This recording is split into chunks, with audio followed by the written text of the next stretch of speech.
नमस्कार मैत्रिणींनो, विरा फॅशन डिझायनरमध्ये आपलं सर्वांचं खूप खूप स्वागत आहे। तर आपल्याला आज इथं कमीत कमी वेळेमध्ये प्रिन्सेस कट ब्लाउजची टिचिंग कशी करायची आहे ते बघायचं आहे। त्याच्यासाठी मी आधी पॅटर्न हे बरोबर ठेवून घेत आहे। आपल्याला पुढच्या बाजूला पाइपिंग न करता कमी वेळेमध्ये गळ्याची शिलाई कशी करायची आहे ते ह्या व्हिडिओमध्ये बघायचं आहे। आपण इथं आधी अस्तर पलटवून घ्यायचा आहे आणि त्याच्यावर आधी गळ्याच्या साईडला शिलाई मारून घ्यायची आहे। अस्तर हा बरोबर ठेवून घ्यायचा आहे। तो जर सरकत असेल तर आपल्याला पिना लावून घ्यायच्या आहेत आणि गळ्यावर कडेने पाव इंचावर किंवा थोडं 1 पॉइंटच्या पुढे शिलाई करून घ्यायची आहे। त्याच्यानंतर आपल्याला एक्स्ट्राचा भाग हा कटिंग करून घ्यायचा आहे।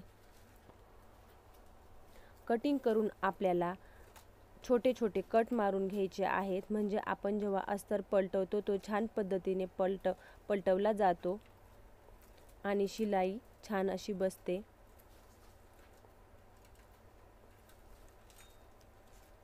बरोबर हा अस्तर पलटवून घ्यायचा आहे आणि एकसारखा हाताने प्रेस करून घ्यायचा आहे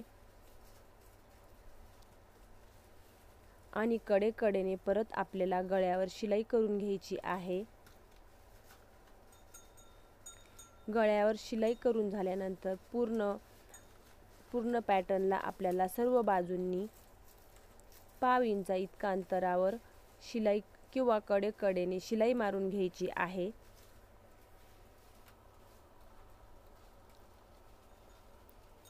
गळ्याची अशी शिलाई केली तर आपला वेळही वाचतो आणि पाइपिंग जर आपल्याला करायची असेल तर पाइपिंग ही करू शकतो, परंतु कमी वेळेत जर शिलाई करायची असेल तर आपण अशाही पद्धतीने करू शकतो। त्याच्यानंतर आपल्याला प्रिन्सेस कटचा भाग आहे त्याला आपल्याला सर्व बाजूंनी शिलाई मारून घ्यायची आहे।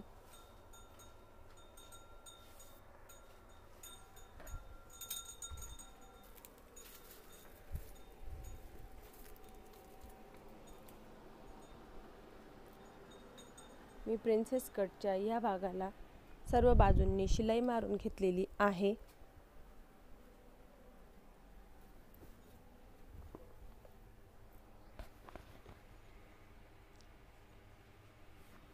नंतर आपल्याला एक्स्ट्राचा जो भाग आहे तो सर्व बाजूंनी आपल्याला कटिंग करून घ्यायची आहे।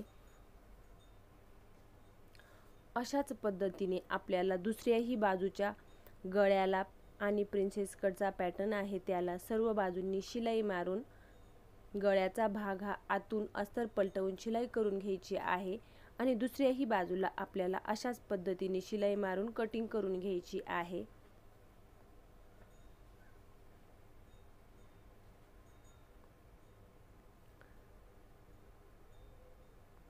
आता आपल्याला हा भाग जोडून घ्यायचा आहे। जोडताना हा आपल्याला वरच्या बाजूहून बरोबर पकडून घ्यायचा आहे आणि पाव इंच इतक्या अंतरावर बरोबर शिलाई मारून घ्यायची आहे। शिलाई हळूवारपणे गोलाकार असल्यामुळे आपल्याला थोडी हळूवारपणे शिलाई करून घ्यायची आहे। या ब्लाउजच्या कटिंगचा व्हिडिओ तुम्हाला जर बघायचा असेल तर डिस्क्रिप्शन बॉक्समध्ये मी लिंक दिलेली आहे। बाहीला कुठेही कमी जास्त अंतर झालेलं नाही आणि फ्रंट साईडचा पॅटर्न आपण जोडत आहोत तिथेही कुठे कमी जास्त भाग हा पडलेला नाही। सर्व भाग हे बरोबर असं जोडले गेलेले आहेत। अशा पद्धतीने जर कटिंग करायचे असेल तर तुम्ही तो व्हिडिओ बघू शकता। इथं मी डबल शिलाई करून घेतलेली आहे।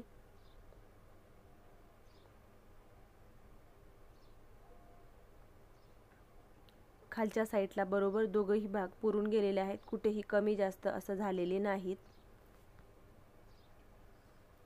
अशाच पद्धतीने मी दुसराही भाग तयार करून घेतलेला आहे।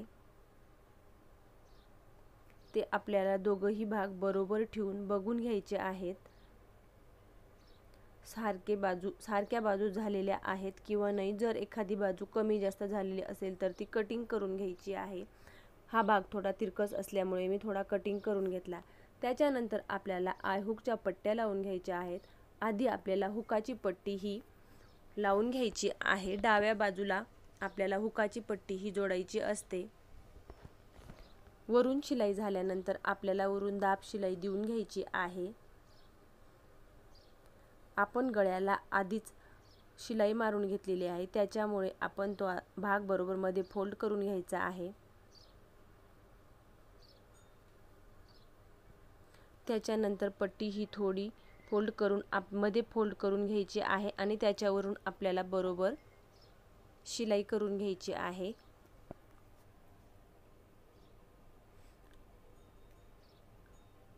लॉक करून घ्यायचा आहे म्हणजे शिलाई ही निघणार नाही।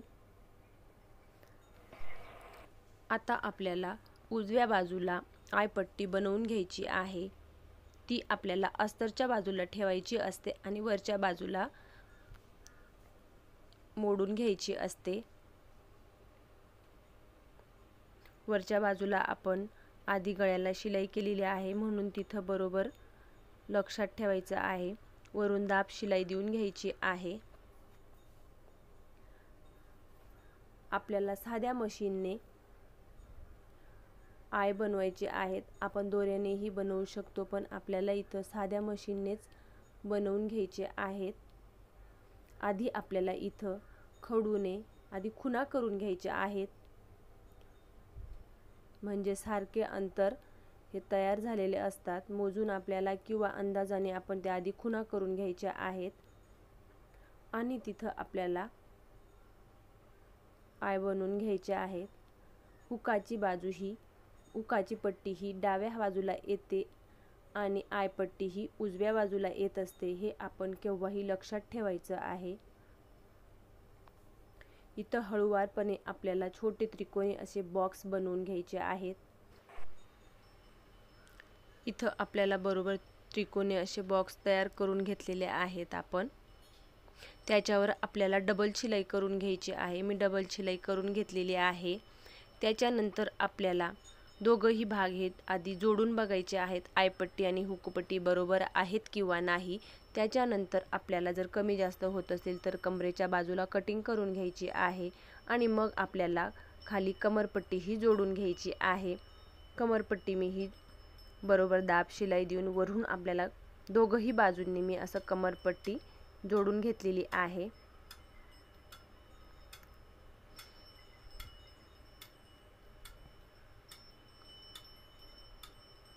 तीही आपल्याला जर आपल्याला आधी शिलाई करायची असेल तर करू शकतो किंवा मध्ये आपल्याला तो कापड आपण मध्ये दुमडून तसं शिलाई करू शकतो, म्हणजे आपला वेळही वाचतो। दोघंही भाग मी दोघंही बाजूंना कमरपट्टी जोडून आणि दोघंही भाग बरोबर ठेवून घेतलेले आहेत। ते भाग अगदी बरोबर आलेले आहेत। त्याच्यानंतर आपल्याला बाही दोघंही बाजूंच्या बाह्या आपल्याला बरोबर ठेवून घेतलेल्या आहेत आधी आणि चेक करून घेतलेले आहेत। नंतर आपल्याला अस्तर हा उलटवून घ्यायचा आहे। अस्तर हा बरोबर आपल्याला कपड्याच्या वरच्या बाजूला ठेवून पलटवून आपल्याला बाह्याची शिलाई करून घ्यायची आहे। त्याच्यानंतर आपल्याला परत अस्तर शिलाईच्या हाताने प्रेस करून घ्यायचा आहे आणि नंतर कडेने शिलाई मारून घ्यायची आहे। अस्तर मी हा आधी बरोबर ठेवून घेतला, त्याच्यानंतर तो मी कपड्यावर पलटवून घेतला आणि शिलाई करून त्याच्यानंतर परत पलटवून घेतला आणि आता आपल्याला ही सर्व बाजूंनी शिलाई करून घ्यायची आहे।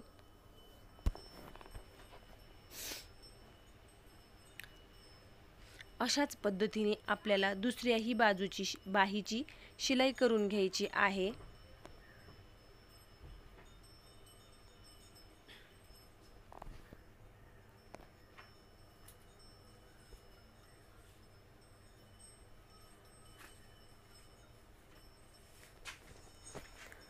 दुसऱ्याही बाजूची मी अशाच प्रकारे शिलाई करून सर्व बाजूंनी एक्स्ट्राचा हा भाग आहे याची मी कटिंग करून घेत आहे।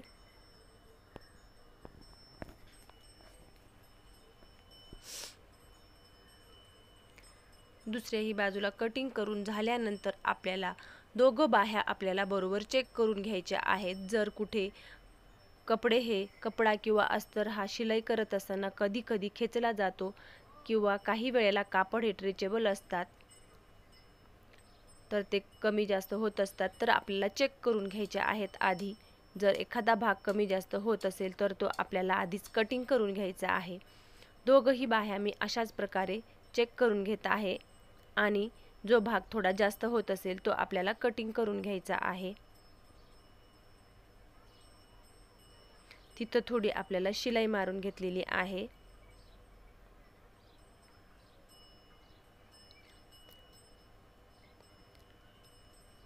त्याच्यानंतर मी गळ्याची आधी डिझाईन बनवून घेतलेली आहे आणि हे दोघंही भाग मी चेक करून घेत आहे. तेही बरोबर आहेत किंवा नाही ते मी चेक करून घेत आहे. ते जर आपण चेक करून घेतले तर सर्व भाग हे बरोबर होत असतात. फिटिंग करत असताना एकही भाग कमी जास्त असा होत नसतो. त्याच्यासाठी आधी आपल्याला बाह्या आणि पॅटर्न सर्व चेक करून घ्यायचे आहेत. त्याच्यानंतर आपल्याला शोल्डरचा भाग हा जोडून घ्यायचा आहे. शोल्डरचा भाग हा बरोबर ठेवून गळ्याकडून आपल्याला बरोबर ठेवायचा आहे. जर थोडा कमी जास्त होत असेल तर आपल्याला आर्महोलच्या बाजूला तो आपल्याला नंतर कटिंग करून घ्यायचा आहे.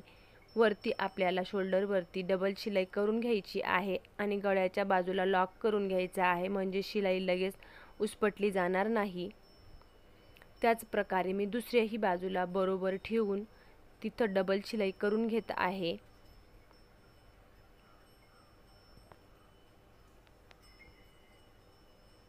अशा पद्धतीने मी दोघंही बाजूंनी शिलाई करून घेतलेली आहे. त्याच्यानंतर आपल्याला इथं चेक करून बघायचं आहे. जर कमी जास्त असलेला भाग आपल्याला कटिंग करून घ्यायचा आहे आणि सरळ रेषेत करून घ्यायचा आहे. दोघंही बाजूंनी मी कटिंग करून घेतलेला आहे आणि दोघंही बाजू मी सारख्या करून घेतलेल्या आहेत. त्याच्यानंतर आपल्याला इथं बाही जोडून घ्यायची आहे. बाही जोडत असताना केव्हाही आपल्याला शोल्डरपासून वरून मध्य सेंटरपासून आपल्याला बाही जोडायची आहे, म्हणजे मध्य सेंटर हा कुठे मागे कमी जास्त होत नाही. बाहीचा आपल्याला मध्य सेंटर काढून घ्यायचा आहे आणि वरती मध्य सेंटरवरती ठेवून आपल्याला बरोबर दोघंही बाजूंनी हा शिलाई मारून घ्यायचा आहे. बाही केव्हाही जोडत असताना आपल्याला अशाच पद्धतीने जोडायची आहे. बाहीची कटिंग एकदम अशी छान पद्धतीने केलेली आहे, त्याच्यामुळे कुठेही कमी जास्त भाग हा उरलेला नाही किंवा कमीही पडलेला नाही. दोघंही बाजूंनी परत आपल्याला बाहीच्या वरती डबल शिलाई करून घ्यायची आहे आणि मध्य सेंटर पासून परत आपल्याला दुसऱ्या बाजूला शिलाई करायची आहे.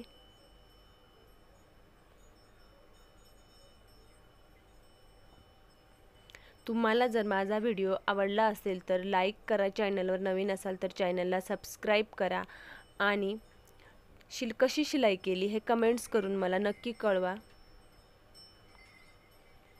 त्याच्यानंतर मी इथंही थोडी डबल शिलाई करून घेतलेली आहे.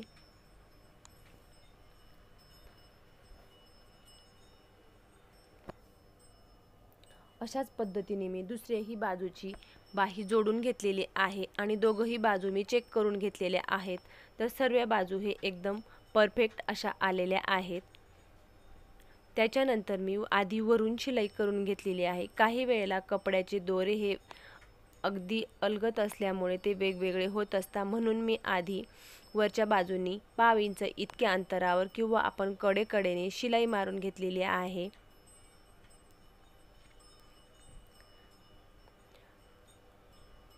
दुसऱ्याही बाजूला मी अशाच पद्धतीने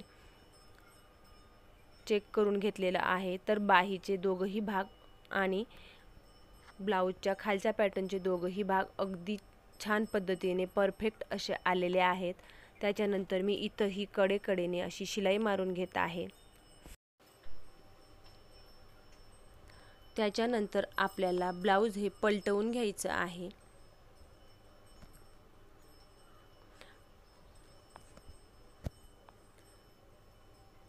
एकदम छान अशा पद्धतीने मी कमी वेळेत शिलाई मारून घेतलेली आहे. त्याच्यानंतर आपण अस्तर हा पलटवून घेतला आणि परत दोघंही बाजूंनी कडेकडेने एक एक शिलाई मारून घेतली आणि आपण 1.5 इंच जितकं शिलाई मार्जिन ॲड केलेलं आहे तितके अंतर आपल्याला खुणा करून घ्यायच्या आहेत. आपण कमर किती घेतलेला आहे, छातीचा चौथा भाग किती घेतलेला आहे आणि दंडघेर किती घेतलेला आहे हे पण आपल्याला चेक करून घ्यायचं आहे। आणि मी इथं शिलाई मार्जिन जितकं ॲड करून घेतलेलं आहे मी त्या खुणा करून पट्टीने सरळ रेष ओढून घेत आहे।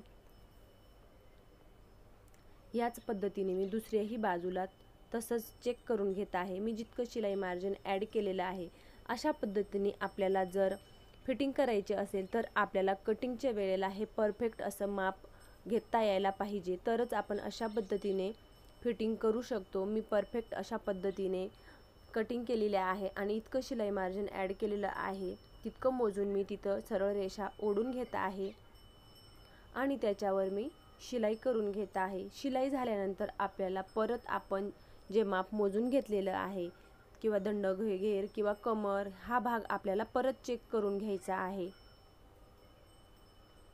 दुसऱ्याही बाजूला मी अशाच पद्धतीने शिलाई करून घेतलेली आहे। आपण जिथं खुणा करून घेतलेल्या आहे त्याच्या बाजूला आपण 1-2 शिलाया एक्स्ट्रा करून घेऊ शकतो। अशा पद्धतीने मी कमीत कमी वेळेमध्ये ब्लाऊजची शिलाई करून घेतलेली आहे। माझा व्हिडिओ आवडला असेल तर लाईक करा, चॅनलवर नवीन असाल तर चॅनलला सबस्क्राईब करा।